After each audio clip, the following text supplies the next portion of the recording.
This episode of AHLA's Speaking of Health Law is brought to you by AHLA members and donors like you. For more information, visit AmericanHealthLaw.org.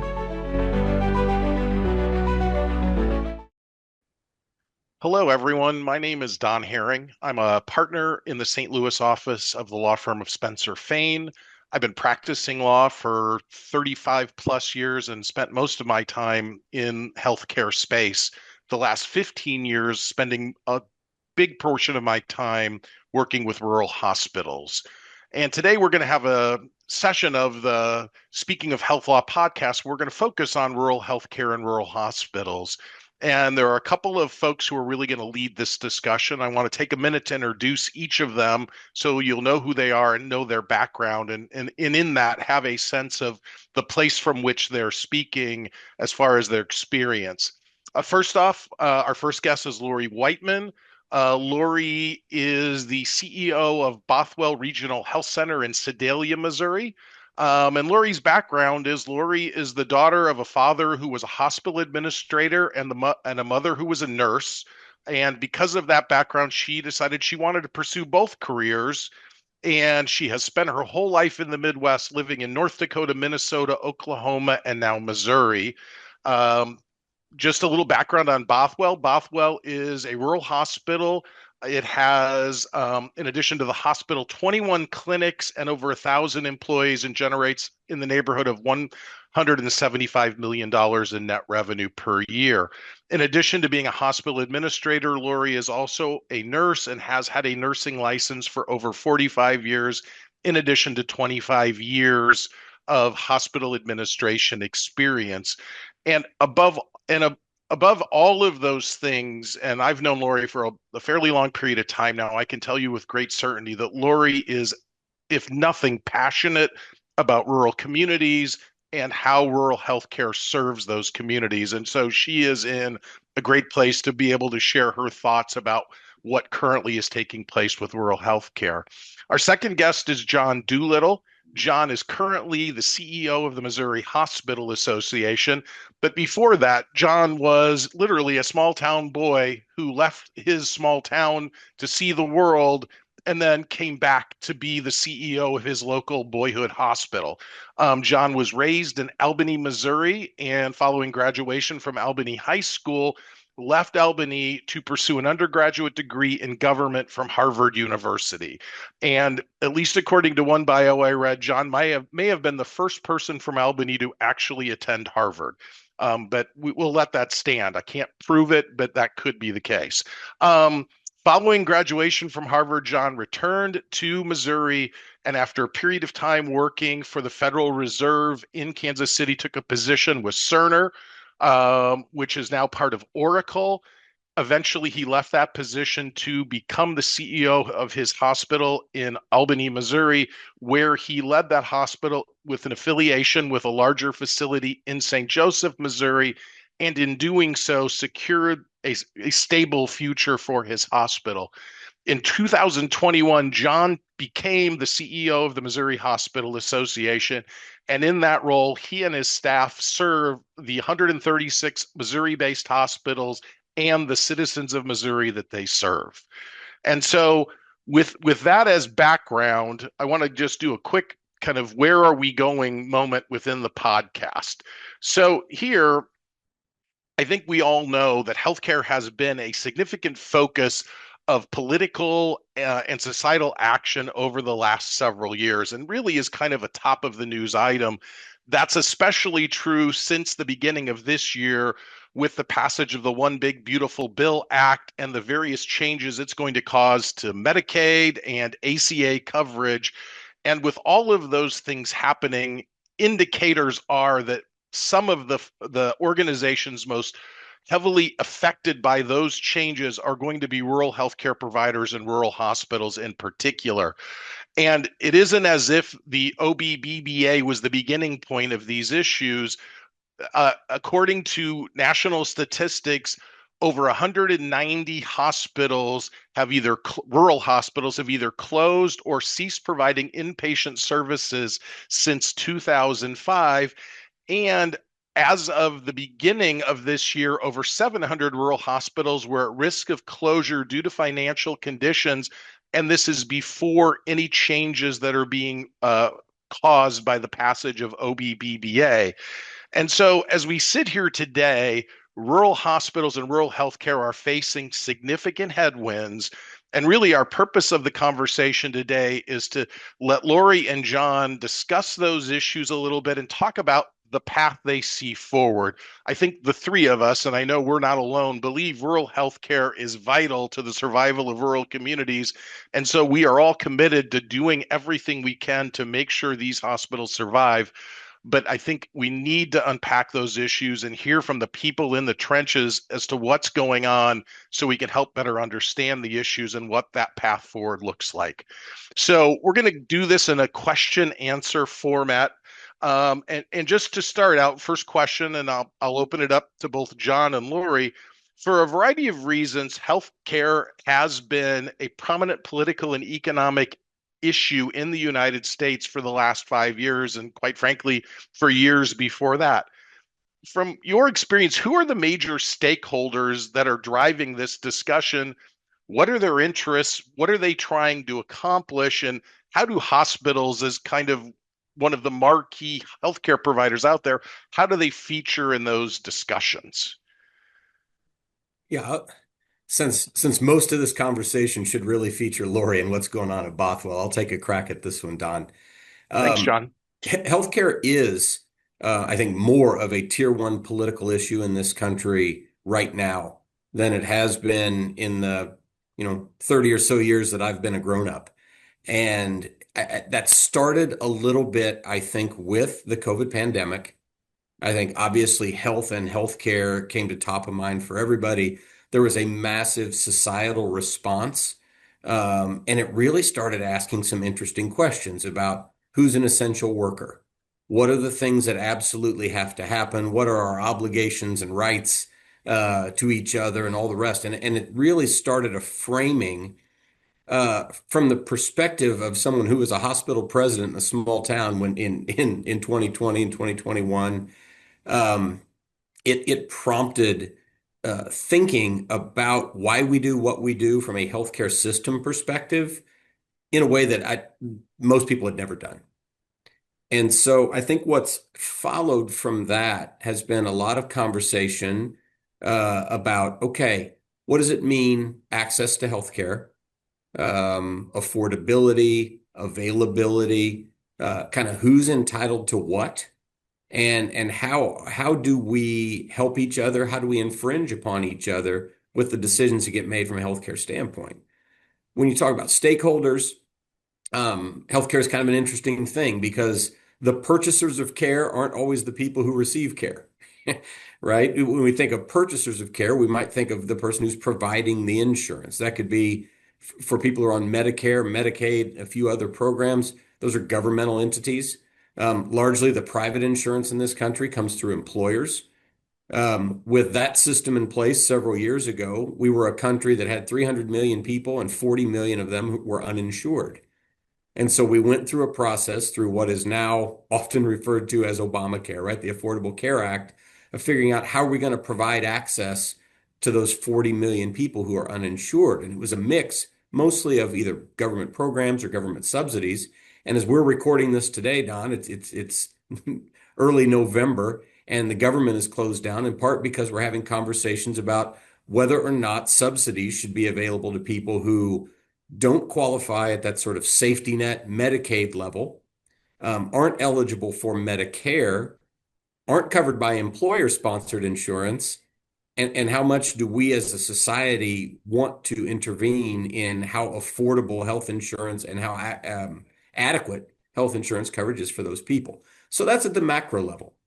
People are concerned about affordability. If you're a purchaser, you're absolutely concerned about affordability and you're concerned about quality. If you're on the provider side, obviously I'll let Lori speak for herself, but I spent a little time there and I represent all the hospitals in Missouri. You want to be able to take care of people. These are mission-driven organizations that exist to take care of people. That means being there when they need you with the expertise and technology to do the job, We have extraordinary capability in this country, and we have extraordinary access, much more than a lot of countries that sort of ration or meter healthcare. Here, you can get it.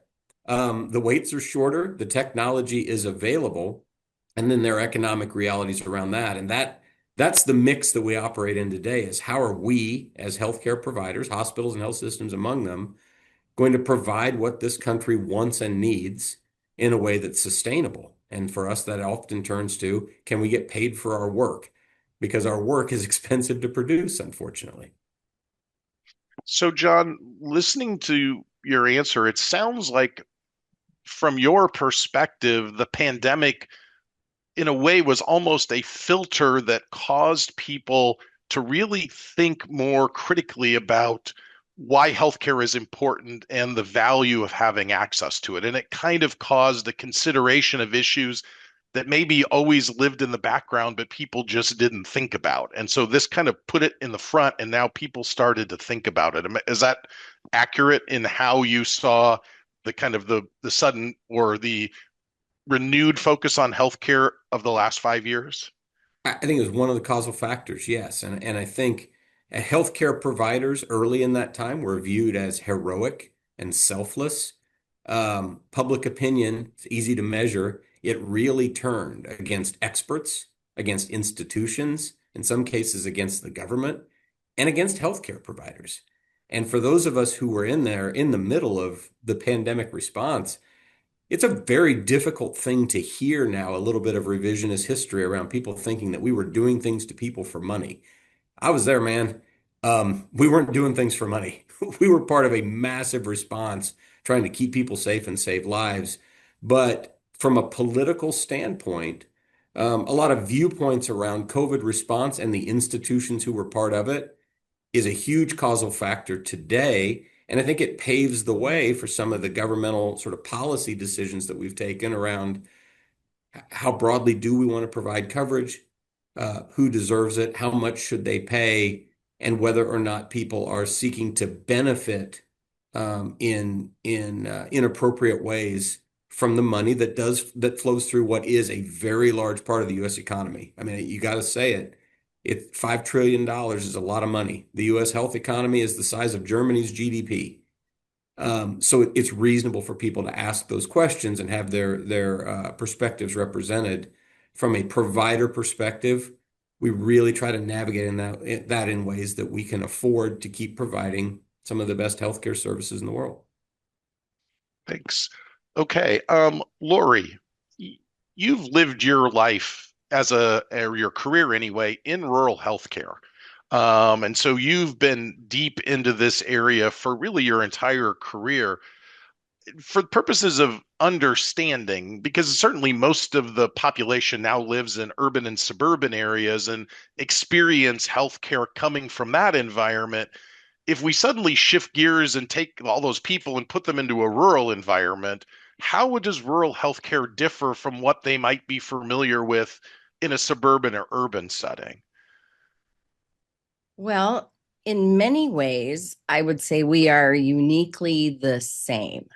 We face similar challenges, rural and urban and suburban. But in a community hospital, we have very personal reasons of why our care needs to be the safest, the best, the friendliest, because we are taking care of our family members, the teachers of our children, our coworkers. It's very personal here. And for example, a third of the leaders that work here at the hospital were born here.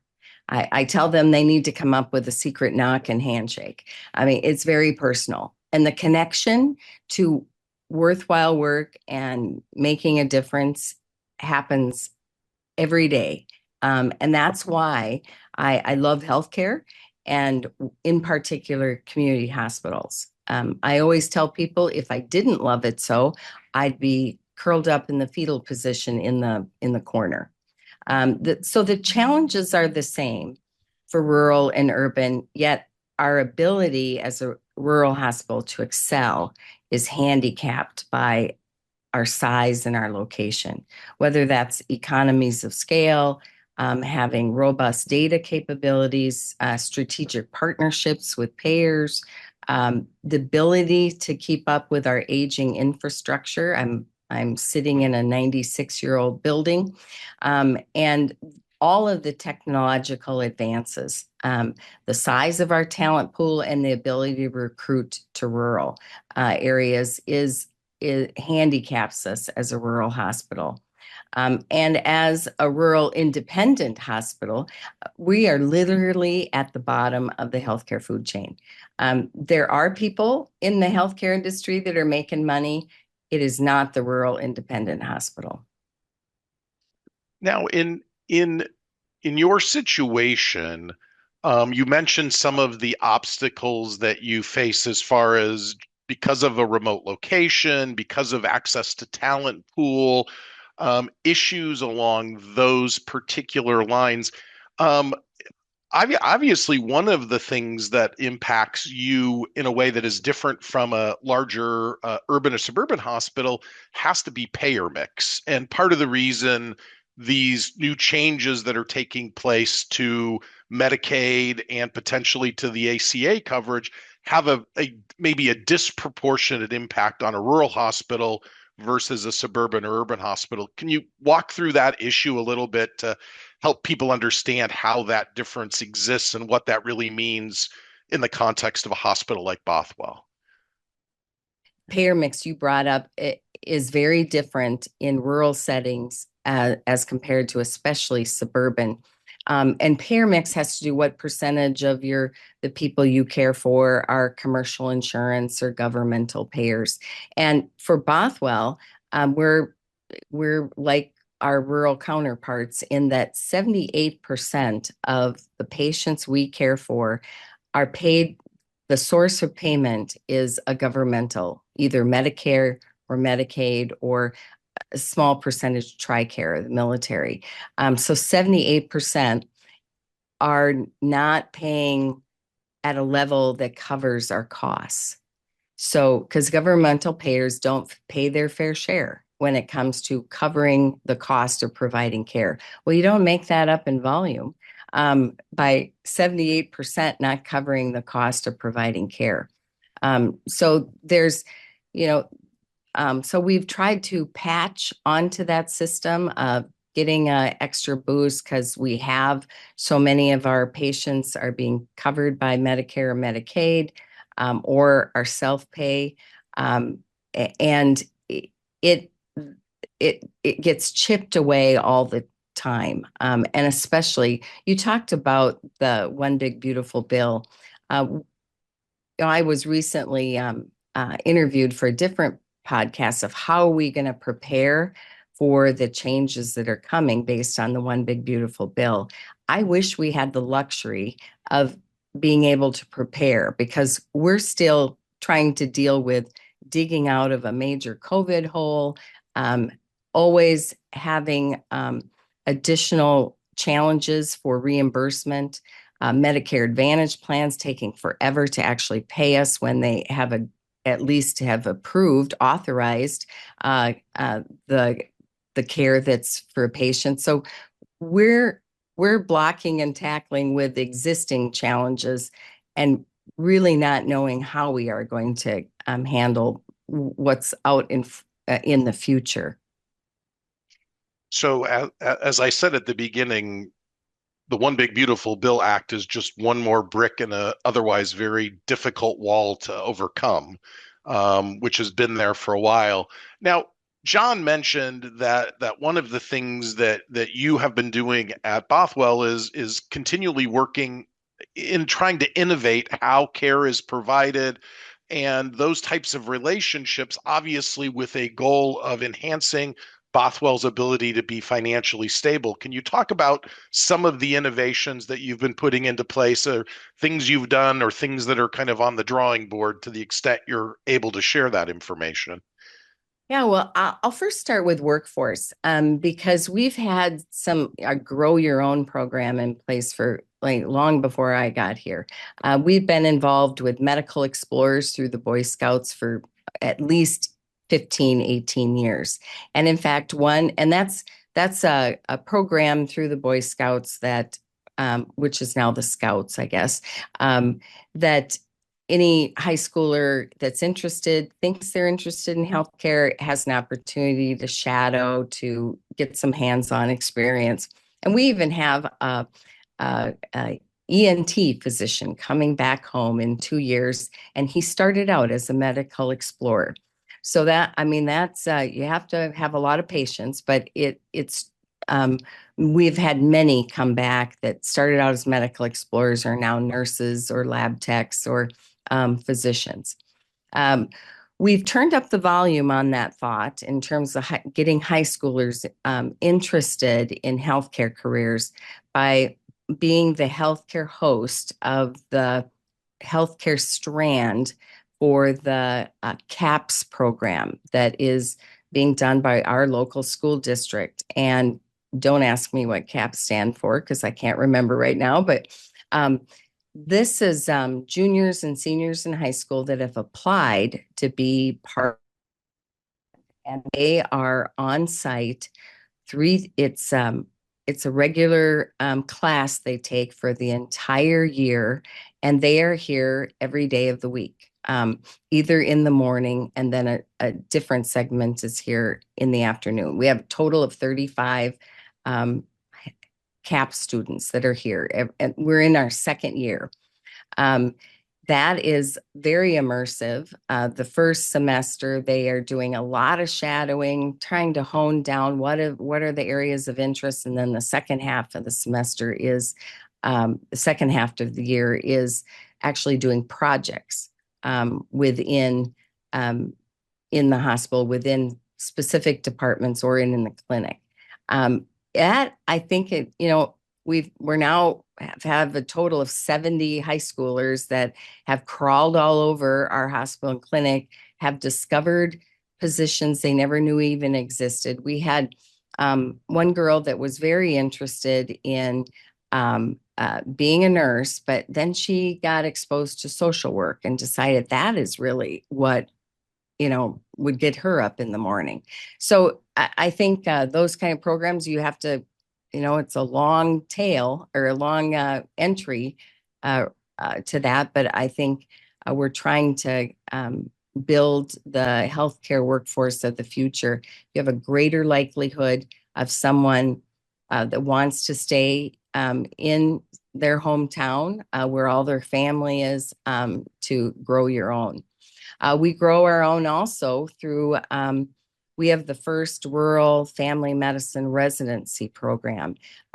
We just graduated our first 2 residents this last summer. So we have 2 in every class. It's a 3-year program. It's a fully accredited GMAC residency program, because people that, and the last 2 years of that 3 years is spent full-time in Sedalia. So you have a greater likelihood that medical students or physicians that have spent 3 years in Sedalia have a greater likelihood of wanting to stay, or even stay in a rural area when they're done with their residency program. So it sounds like you've made some really big strides in addressing one of the issues that Jon referenced earlier, which is workforce. Because the inability to access quality candidates for jobs makes keeping those jobs filled difficult. In a sense, you're doing the best you can to grow them at home so that when that time comes, they're already there and they already know your organization. Which again, certainly coming out of the pandemic, one of the things that was most frequently referenced as a cost driver was the continual need for agency nursing and other outside services to come in to keep the hospital functioning.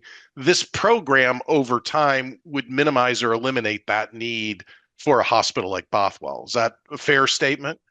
Yeah, yes. And we are fortunate that we have a community college in our town as well. And we partner very well with them around nursing, X-ray, lab. We developed a nurse residency program to support nurses as they're going to school, and then as they are a new graduate, to help them ease into going from student to being a nurse. So it's all in We know there's a nursing shortage. It's only going to get worse. And we're trying to keep the people that are interested or get them interested in healthcare, and keep them in rural communities.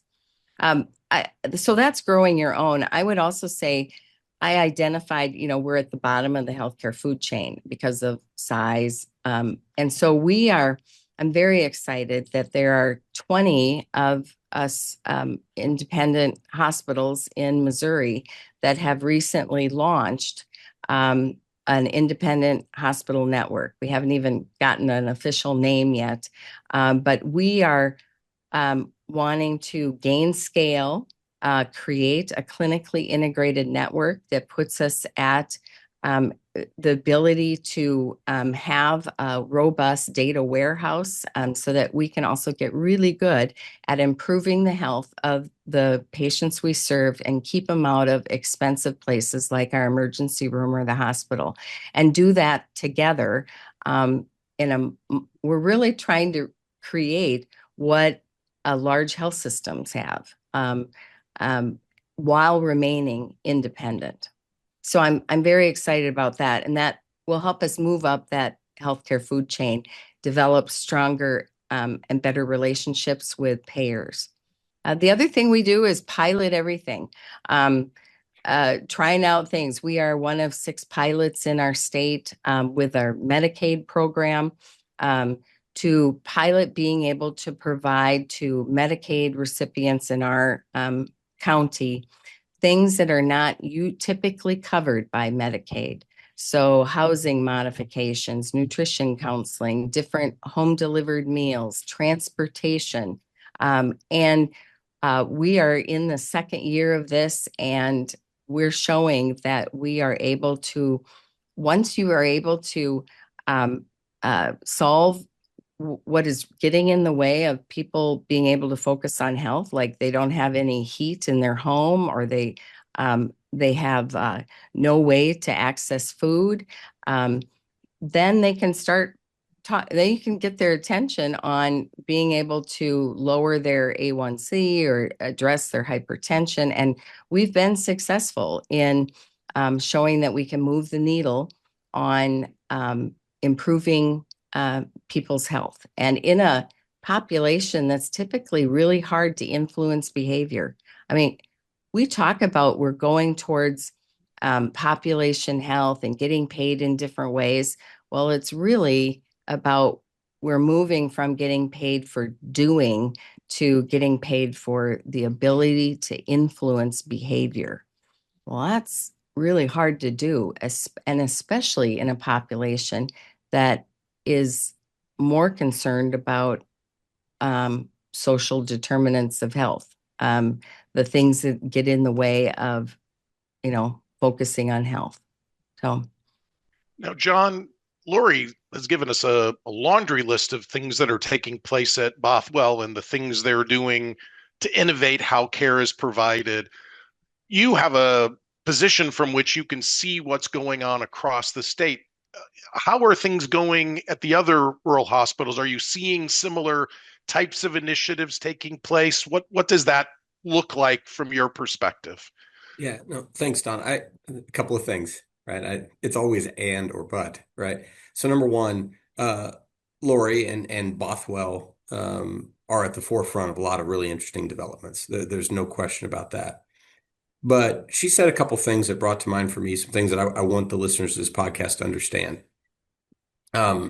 My experience with hospitals in general, and perhaps rural hospitals in particular, and rural people, is that they're trying to solve a lot of their own problems, right? So when we talk about grow your own strategies, when you talk about connecting the community, when you talk about going upstream into these causal factors and all the rest, there's not a lot of blame flying around. And there's an accountability that comes with hospitals and health systems. Sometimes when all else goes wrong in society, people end up in the emergency department. When there's a major disaster, the healthcare infrastructure is a huge part of the response. And the point I want to make here, strong rural matters to rural people. Strong rural matters to this country. Sparsely populated areas that produce incredible amounts of food, that contribute to national security, that house a lot of very critical infrastructure for the country. They're important to people no matter where they live. And the construct that's most important here is nobody wants to be anybody's charity case. And so to answer your question, as I look at rural hospitals around the state, and other hospitals also, but you ask a question about rural, they're trying to figure out how to solve a lot of really difficult challenges. And they're sharing ideas and they're coming together in different ways. They're collegial, they're helpful, as you would imagine. Sometimes stereotypes are true. Rural people are hardworking, industrious, and innovative. And so there are a lot of folks who are doing the sorts of things that Lori mentioned here. And they're doing it for the betterment of the state, the country, in addition to themselves. That actually, Jon, makes a great segue, because I think one of the topics, at least for those of us that are in the healthcare industry, that's really been kind of top of mind for the last several months is part of the OBBBA, which is these Rural Health Transformation Program funds, which is some additional money that's being put into the system by the federal government in order to enhance innovation in rural healthcare, in order to maybe help overcome some of these things. And certainly, when you read through what the federal government is looking for, this idea of collaboration and working together and kind of overcoming some of the obstacles created by isolation is kind of forefront in this. From what you've seen, where is this process? I mean, what is the state of Missouri done? Is it in line? Obviously, this podcast isn't Missouri only, but what are you seeing as far as how the states are inputting into this process, what they're setting up as programming? Where do you anticipate that going over the next several months as this program kind of hits the ground? So, thoughts Yeah. on that? Yeah, no, let me share. Rural Health Transformation Program was an idea that was born as part of the discussions with OBBA, OB3, we started calling it, HR1, you pick. The estimated impact over 10 years of the provisions in that bill, pick whoever's estimate you want, could be close to $1 trillion in impact on funding that flows through states today to take care of people in those states through social programs, including Medicaid. So there's no question that the way it's written, impacts don't happen for a while. They happen along a timeline. When it comes to eligibility checking and things like that happens a lot sooner. When it comes to financing changes around what provider taxes, state directed payments, fewer things, those are a little bit further in the future, but they're on the books, and we were forced to deal with the reality that things are expected to change radically in the amount of federal support that will flow to states so that states can then administer that Medicaid program that's a joint offering of the federal and state government. So that's a really big number and a really big impact nationwide, maybe $1 trillion over 10 years.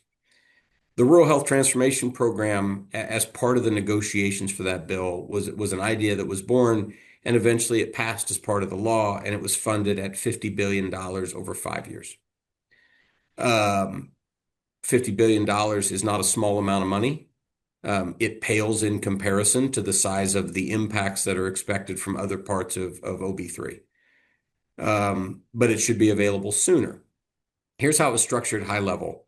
It's going to be equally distributed over a 5-year period and distributed through states.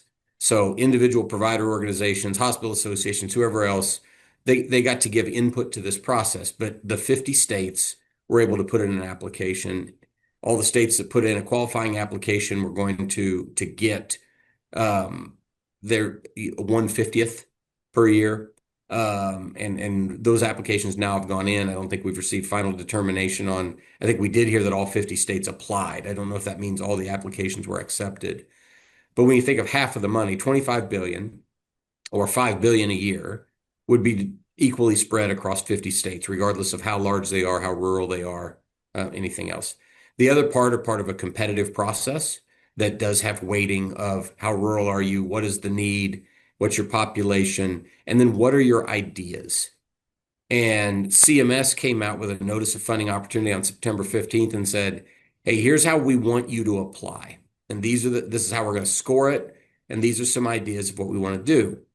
I'm not the only person who believes that there was a fairly major difference in verbiage between things that came from individual members of the House and Senate in regard to this fund that talked a lot about stabilization, talked a lot about rural hospitals, talked a lot about preserving rural infrastructure.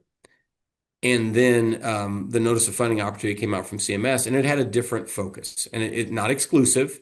It's not that it's not for hospitals, but it was very much around transformation, which is a different idea than stabilization. I get that to stabilize and then make sustainable probably is to transform. And I'm not trying to make an argument here about anything good or bad related to RHTP.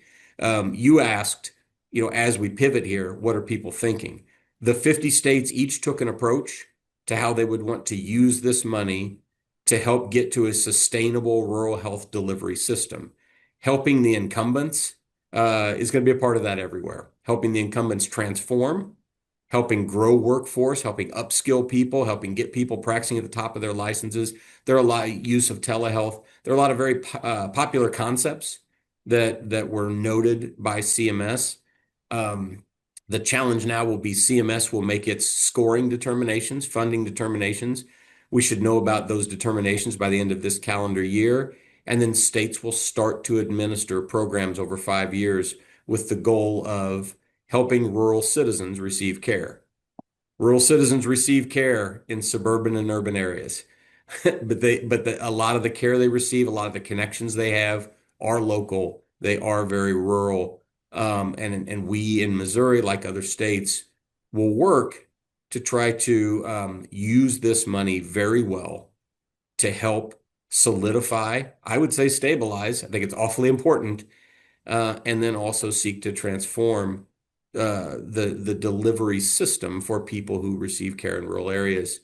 I have such incredible respect for Lori and a whole lot of people like her who are in that situation where the accountability that I talked about for hospitals and health systems, when all else fails, you go to the ER. That's true in urban, suburban, and rural settings.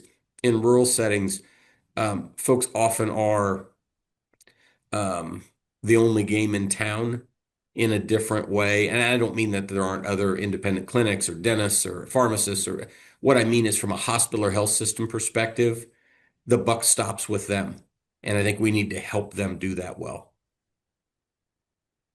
Yeah, and again, I do think what you pointed out there, Jon, about discussion of stabilization, but then pivoting to transformation as it moved from legislation into kind of regulatory action from CMS is important because, again, if the focus of this is these rural hospitals who have already been identified as, facing an uphill battle financially, it's inherently difficult to try to be innovative while still trying to just survive.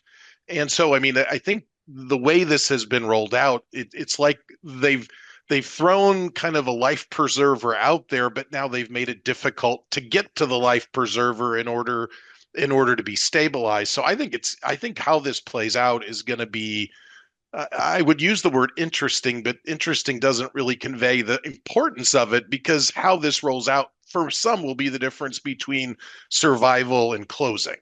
For us as an association, Don, we have to help this go well. We want to help this go well.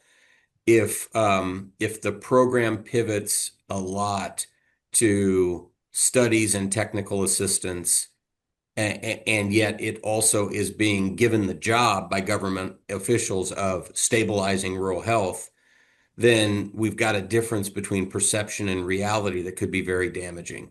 We have clear direction from the Missouri congressional delegation: put this money to work, use it to help people, and use it to help our providers in the state. And that's a part of the work that we'll be doing along with the state of Missouri. Great partnerships with the state, with the governor, with folks who are trying to figure out how to use this to transform, but use it responsibly and use it for real effect. Well, I would love to keep talking longer because, I mean, quite honestly, these issues, we could spend a day and probably still not scratch the surface of all of the things that are taking place and the headwinds that hospitals are facing, rural hospitals in particular. But we do have a short time, and I want to wrap this up with one, I guess, maybe slightly more personal question. Um, I guess my question for each of you is, how do you maintain what I perceive as a very positive attitude when facing these great difficulties that are on the horizon? And I think to survive requires it, but I even could say personally, there are days it is really hard to feel positive when you see the obstacles that are coming. But I know that you both do. How do you do that? How does Jon Doolittle? Does Lori Wightman get up in the morning, with a smile on your face, ready to go out there and try again to slay the dragon that's kind of heading toward us, but knowing the difficulty of the task? Well, I could say, Yeah, go, Lori. I probably need a healthier way to deal with stress than gin. But I'm fueled by that this is the right work. And I don't want to let this community or the 1,000 people that work for me down. Jon? She means it, man. I, People that was as sincere as the day is long. I think that is 100%. That's why I true. tried to go first. I wanted to give Lori the last word. Instead, I'm going to amplify her.